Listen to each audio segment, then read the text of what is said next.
No Mark Stone, no Ryan Desagne. Mark Stone's injured. We don't know the extent of it. It's a leg injury, and he's doing testing today, and we'll see. We'll see what happens there. Doesn't look like he's coming on the trip. No, for sure not. So it could be short, could be a little longer, could be very long. So we don't know. Then the other Dingle was a personal thing, same thing as before, and so he'll be fine. He'll be there tomorrow. Ben Harper got hurt right at the end of practice. Have you got any word on his status? No, not yet. No. Stone, was it the yes. Was it when he was hit, or like he blocked a shot right after? No, it's not the blocked shot. Oh, it was the hit. No, yeah, it was the hit. Yeah. And what are you going to do in terms of replacing him? How you? Well, we had 13 forwards. We had pulled out forward last game, and so we're just bringing them back. Mm-hmm. O'Brien's back, and for now, I'll probably keep Duchesne's line the same, and bring Gaborik with Pager and Bobby, mm-hmm. and we'll go from there. Yeah. O'Brien will get the fourth line that was doing good together. It was O'Brien, McCormick, and Burrows. So we'll try to put that back together, and we'll have a hard grinding line with Smith, Pyatt, and Payarvi. No plans for any call-ups at all for this? Not for the first game. Okay. We'll see for the second game. First of all, we got 7 Ds, so if we see something's wrong with the one of the forwards, we'll definitely go 11-7, mm-hmm. and then we'll see though after the first game if we got to bring in somebody for the second day. Mm-hmm. Your goaltending plans? Oh, Andy. You like the switch? Andy Kondo, yeah. Yeah. And are we way past the time when going back to Tampa would mean anything for you? Yeah, right? Well, I mean, it's just, I can't say that it's somewhere I dislike going. Right, yeah.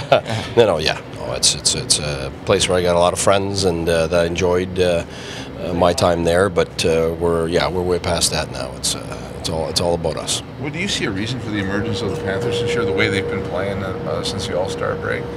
Well, 2 years ago they were first. Yeah. So I think last year they had some injuries, the coaching change and everything, some disruption, and this year their disruption is didn't have any, but when you sometimes you have a tough beginning, but I think on paper, if you go back 2 years ago, which it was the same players, they were first. So I think like I always say, you're always about 1 or 2 players away from going up and 1 or 2 players away from going down, and that's what the NHL is. So whenever they got their injuries back, and then all of a sudden they started going, and they're doing well. I'm not surprised, to be honest with you. Mm-hmm. I mean, it's a team that was 2 years ago projected to continue going well because they had some really good young guys that were coming into their own. So it's the same guys that are doing well right now. If you look at, their second lines, you got 2 60-pointers on your second line. That's pretty good. Yeah, that's all right. So I'm not surprised. Were you coming into this season, and people talking about 1 or 2 players, were you counting on Clark MacArthur? We think people sort of forget, I think, that was a huge part. Yeah. Yeah. Definitely. We've talked about even last year when he was injured. How do we replace him? You can't really replace that because he had too much impact in our room too. So when he came back at the end, he made a big impact on our team at the end of the year to push to make the playoffs. People forget that we made the playoffs 2 games before the playoffs. That's so it's not like we came in flying and we were supposed to be up there, and so the guys pushed hard, and he was part of that push at the end. Definitely was, and then the playoffs made a big difference for us. The minute he came in, that one player, all of a sudden your power play is different, your depth is different, your third line is strong now, and you push a guy back to the fourth line, all of a sudden your fourth line is stronger. So yeah, we're definitely hoping that Mac could come back at some point or another, but with the beginning of the season, then it was clear. Mm-hmm. But you're hoping at that point some other guys are able to step up and take that role, which I don't think anybody really could. And so yeah, that's one of the reasons why right now we're taking a detour to buy some time for some of those guys to come off from the American League, the draftees that we're going to have, the guys in this room that are going to grow a little older. We need to develop that quality depth. That's clear. We knew that last year. I knew that at the beginning of last year that's what we needed to do as an organization, and you know, we're hoping this year we could do it, but we're not there, and we're really hoping next year we definitely are on that path, and we see it already with the guys in the American League. You know, you've already got a White that's a legitimate prospect, and guys like came up like Schlappick and those guys. You know, Shabbat's already here, so that's Harper's already here. So those are the guys that are going to be leading us in the next years to come. But it's early yet because all these guys are new. You know, the guy like Zinger last year, his first year, his second year. You look what he's doing in his second year. So then you're thinking at the third year, maybe that's a guy who's replacing the MacArthur role and all that, in all its aspects and so on. And you get, you know, young guys that are going to be pushing. And I think starting next year, the quality depth it should be bigger than it was this year and the previous year and the year after also. And I think that's what's exciting, to be honest with you. Mm-hmm. I would like it now. I'd like those young guys to be ready now, but that's not the way it works. You gotta follow the process. You gotta respect the time it takes for some individuals to grow the right way, and I have to be patient too.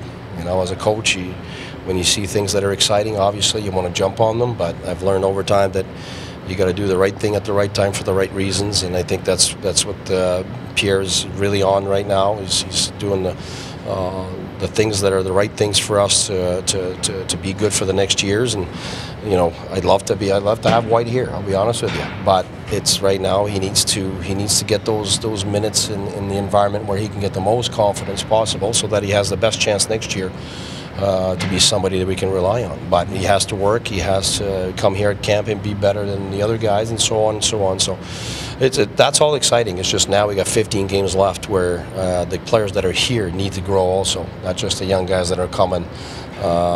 Those guys are fighting for some of those young guys not to take their spot, and guys that are in situations where, you know, they don't have a contract, and other guys who are looking to have the best contract possible too are fighting for that. So I think there's a lot to play for the next 15 games, and that's what we've been focusing on, really. But yes, you were asking me about the big picture, so I answered in a big picture way. And I think right now, you know, Shabbat's part of the big picture, of course, and that's really important. He grows well. But I think Harper also, that's huge. Harper has to take the next 15 games and grow, so that next year we can definitely count on him.